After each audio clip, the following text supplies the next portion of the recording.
లోకం ఒక మాయని తెలుసుకున్నాను.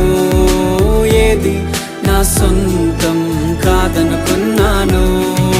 తప్పిపోయిన కుమారుని నేనైతే నా కొరకై నిరీక్షించే తండ్రి నా యేసు.